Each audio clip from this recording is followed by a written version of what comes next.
Halo guys, ketemu lagi dengan kami Pometic Channel. Kali ini kita akan membahas pertandingan antar negara ya di UEFA National League namanya. Antara Jerman melawan Spanyol. Kita lihat ya.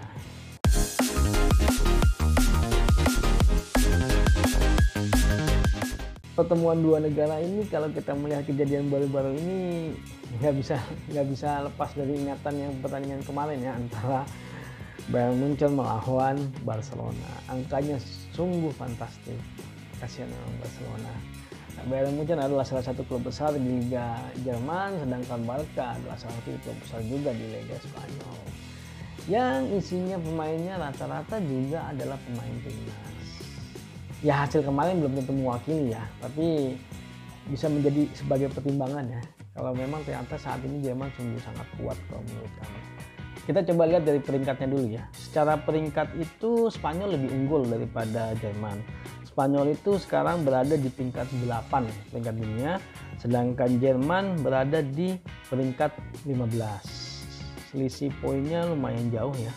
Poinnya itu Spanyol itu 1636, sedangkan Jerman 1602. Selisihnya 34 poin ya. Kalau kita lihat dari 6 pertemuan terakhirnya mereka, antara Jerman dengan Spanyol lebih unggul ya.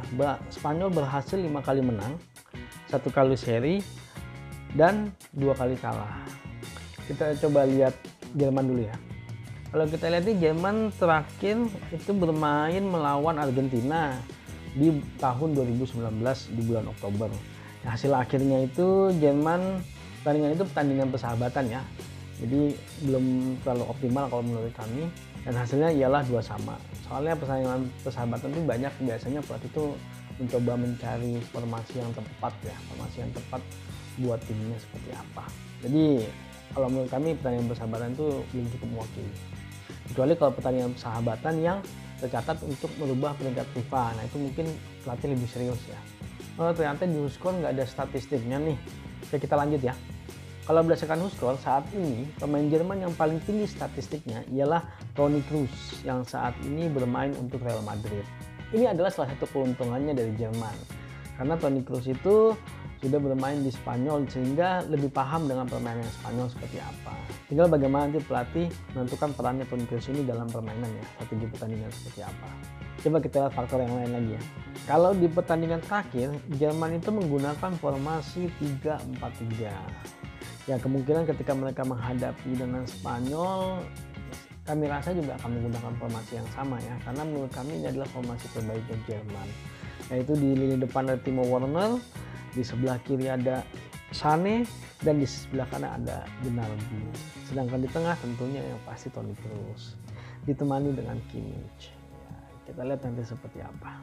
Yang menariknya lagi juga ialah Timo Werner yang kemarin bermain untuk RB Leipzig, tapi kalau nggak salah dia sudah pindah ke Chelsea ya.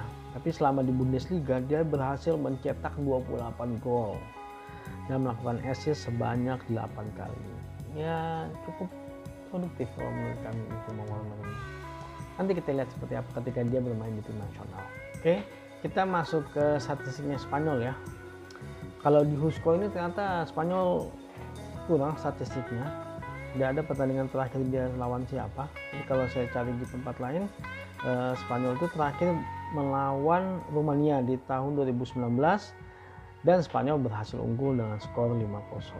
Kalau di Huskor ternyata dia bermain melawan Kroasia dengan formasi 4-3-3 dan mereka kalah 3-2 ya. Atau mungkin ketika pertandingan Piala Dunia kemarin ini kali ya. Nah kemungkinan sih pada pertandingan besok Spanyol juga akan menggunakan formasi 4-3-3, nggak beda jauh kalau menurut kami. Cuman pemilihan pemainnya yang kita belum tahu ya seperti apa ya. Ini data statistik untuk tim nasional di Huskor ini kurang lengkap ya.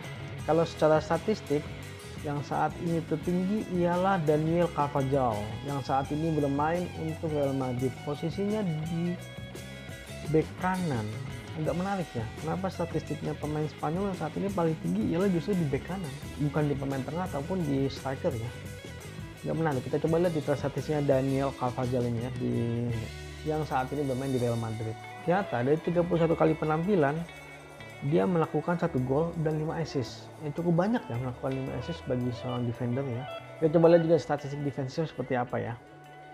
Jadi selama di La Liga dia melakukan tackling sebanyak 2,1 kali per game, melakukan clearance 1,1 kali, melakukan blok sebanyak 0,5 kali. Sepertinya memang statistiknya tinggi ini karena memang dia berhasil melakukan assist sebanyak 5 kali ya. Itu yang bikin statistiknya tinggi sebenarnya. Karena jarang sekali kalau pemain back itu melakukan assist kepada penyerang untuk mencetak gol. Sepertinya memang Daniel Carvajal ini sering melakukan overlap ya. Ya itu bisa menjadi suatu keunggulan atau bisa juga menjadi satu kelemahan. Tergantung nanti pemain tengahnya bisa menutupi atau enggak ketika dia overlapping ke arah atas. Sepertinya dalam pertandingan ini banyak sekali yang bermain untuk Real Madrid ini, baik di sisi Jerman maupun di sisi Spanyol. Tapi kenapa ya Real Madrid yang bisa juara Liga Champions? Karena apa yo? Karena Cristiano Ronaldo-nya hengkang. Padahal udah Zidane loh pelatihnya, kita nggak tahu ya. Nah, di sisi Spanyol pun ada seseorang yang bermain untuk Bayern Munchen. Menarik ya. Jadi di sisi Jerman ada yang bermain untuk Real Madrid di Spanyol, dan di sisi Spanyol pun ada yang bermain untuk Bayern Munchen di Jerman. Nah, dia adalah Thiago. Ya, kemarin Thiago ini juga di Champions League cukup impresif ya. Dia melakukan 2 kali assist. Ratingnya cukup tinggi, 7,76. Di Bundesliga pun dia melakukan 3 kali gol dari 20 kali penampilannya. Ya, pemain-pemain yang bermain di kompetisi liga lawan itu lebih cenderung mempunyai peranan penting ketika negaranya bertemu, karena dia yang paling paham pemainnya seperti apa. Tinggal bagaimana nanti pelatih melihat perannya pemain ini seperti apa, apakah dia bisa memanfaatkan dengan baik atau tidak, ya itu tergantung dari pelatihnya. Pelatih yang hebat akan memanfaatkan itu, apalagi tim nasional Jerman dipenuhi dengan para pemain Munchen ya. Tentunya Thiago sudah paham betul dalam pemain Munchen ini seperti apa. Ya, ternyata memang di whoscore.com ini ternyata memang sedikit ya statistiknya tim nasional ya. Agak kurang banyak yang bisa kita bahas, tapi itulah yang berhasil kita bahas. Tapi kemungkinan besar memang kalau menurut kami Jerman saat ini sedang naik daun ya, sedang naik daun, apalagi dengan kemenangan Bayern Munchen kemarin di Liga Champions menunjukkan kalau memang saat ini Jerman sangat kuat, karena Bayern Munchen itu dipenuhi dengan para pemain tim nasional Jerman. Walaupun saat ini Spanyol berada peringkatnya di atas Jerman, secara kolektivitas dan secara materi pemain Jerman lebih unggul kalau menurut kami. Jadi kemungkinan besar pertandingan ini akan dimenangkan oleh Jerman.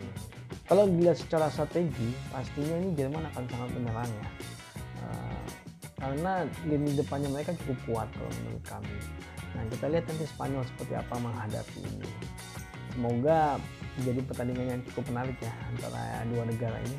Kita lihat nanti hasilnya seperti apa. Bagi kalian yang menyukai video ini, jangan lupa untuk like, subscribe, dan share.